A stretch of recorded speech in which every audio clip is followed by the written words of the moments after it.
हम स्कूल में होते हैं तो जब भी हम एक नई क्लास में जाते हैं 6 से 7, 7 से 8, हम क्या सोचते हैं? हम सोचते हैं यार पिछले क्लास में जो हुआ उसको भूल जा, इस क्लास में ध्यान लगा के पढ़ और अच्छे मार्क्स लाओ। फिर हम उस क्लास को भी लाइटली लेते हो, फिर हम अगली क्लास में जाते हो, सोचते हैं यार अब हम पढ़ाई करेंगे।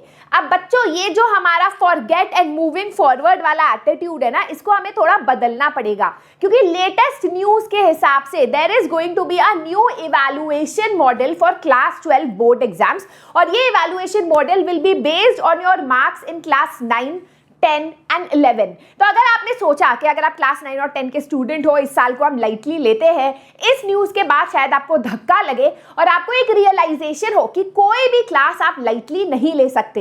ये आई थिंक इवैल्यूएशन इसीलिए कराया होगा क्योंकि क्लास 8, 9 और 10 ये कुछ ऐसी फाउंडेशन क्लासेस होती है जिसके बेसिस पे आप 11th और 12th में अच्छा परफॉर्म करते हो। आज के न्यूज को थोड़ा ध्यान से पढ़ते हैं, टाइटल देखते हैं, big changes likely in class 12 board exams as NCERT introduces new evaluation model.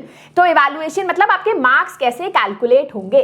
तो यहाँ पर लिखा हुआ है कि एनसीईआरटी ने एक नया इवैल्यूएशन मॉडल जो है बनाया है for class 12 board exams, assessing students performance on the basis of performance in class 9 to 11। तो क्लास 9, 10 और क्लास 11 के मार्क्स के बेसिस पे क्लास 12 के बोर्ड एग्जाम्स की इवैल्यूएशन होगी, प्लस ट्रेनिंग भी दी जाएगी बच्चों को कुछ वोकेशनल और स्किल बेस्ड टॉपिक्स पे। वोकेशनल और स्किल बेस्ड टॉपिक्स क्या होते हैं? कुछ ऐसे टॉपिक्स होते हैं जैसे music, carpentry, electrical, data science, artificial intelligence, कुछ ऐसे स्किल्स जो आपको नॉर्मली पढ़ाई में नहीं कराए जाते बट यू शुड नो अगर आपको अच्छी नौकरी चाहिए। तो आपको 9th स्टैंडर्ड ऑनवर्ड्स ही कुछ ऐसे स्किल्स प्रोवाइड करेंगे जिसके मार्क्स 12th में भी कैलकुलेट होंगे। तो ये जो नया मॉडल है ये पारख, एनसीईआरटी का एक पारख कमिटी है, उसने पुट फॉरवर्ड किया है।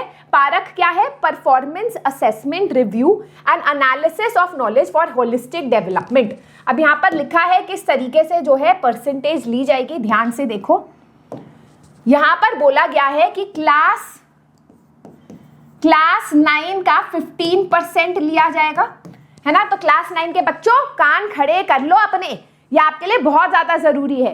तो क्लास 9 में 15% लिया जाएगा, क्लास 10 में जो है 20% लिया जाएगा, क्लास 11 में 25% लिया जाएगा और क्लास 12 में 40% लिया जाएगा। तो क्लास 12 के बोर्ड एग्जाम्स में 9th के 15% मार्क्स, 10th के 20% मार्क्स, 11th के 25% मार्क्स और 12th के 40% मार्क्स को लेके क्लास 12 के फाइनल मार्क्स डिटरमिन किए जाएंगे, जो एक तरीके से आपका जीवन भी डिटरमिन करता है। Okay, so that's a huge thing. अब पारख ने एक रिपोर्ट निकाली थी establishing equivalence across education board, जहां पर उन्होंने बताया था कि इस एग्रीगेट मेट्रिक को हम लेंगे 9th to 11th का और फिर 11th और 12th का इवैल्यूएशन किया जाएगा। Marking scheme distributes weightage differently across the class. अब ये जो 15% लिया जाएगा क्लास 9 का, वो किससे लिया जाएगा? फाइनल एग्जाम के मार्क्स से लिया जाएगा, यूनिट टेस्ट के मार्क्स से लिया जाएगा। तो वो भी आपको यहाँ दे रखा है कि क्लास 9 में 70% will be based on formative assessment and 30% on summative assessment. 70% on formative assessment मतलब जो यूनिट टेस्ट होते हैं, मिड टर्म्स होते हैं, वो वाले जो हर एक टेस्ट होता है उसका 70% लिया जाएगा और फाइनल एग्जाम्स का 30% लिया जाएगा। फिर जो आपके मार्क्स आते हैं उसका 15% 12th में लिया जाएगा। क्लास 10 में 50% फॉर्मेटिव एंड समेटिव, तो बोर्ड एग्जाम्स के 50% मार्क्स लिए जाएंगे और मिड टर्म्स और प्री बोर्ड्स इसके 50% मार्क्स लिए जाएंगे।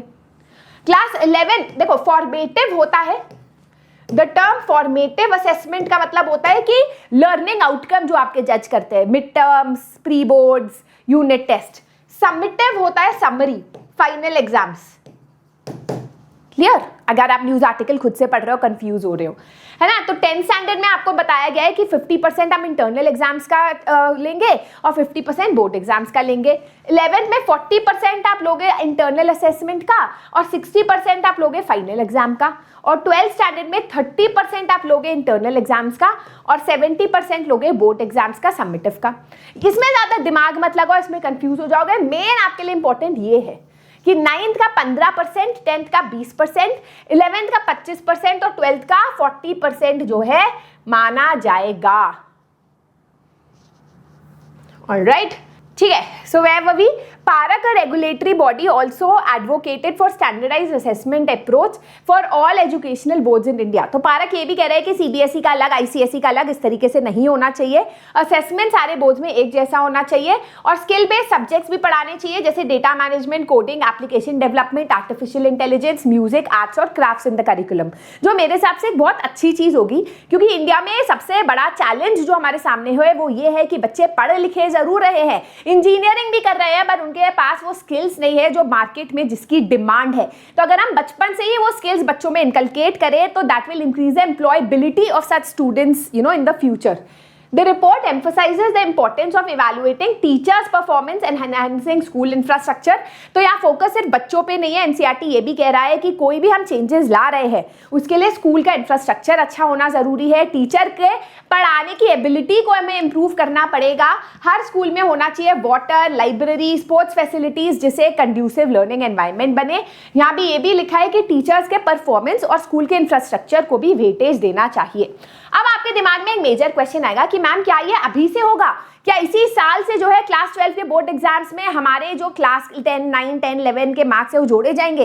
तो बेटा नहीं, ऐसा नहीं है, ये सिर्फ एक प्रपोजल है।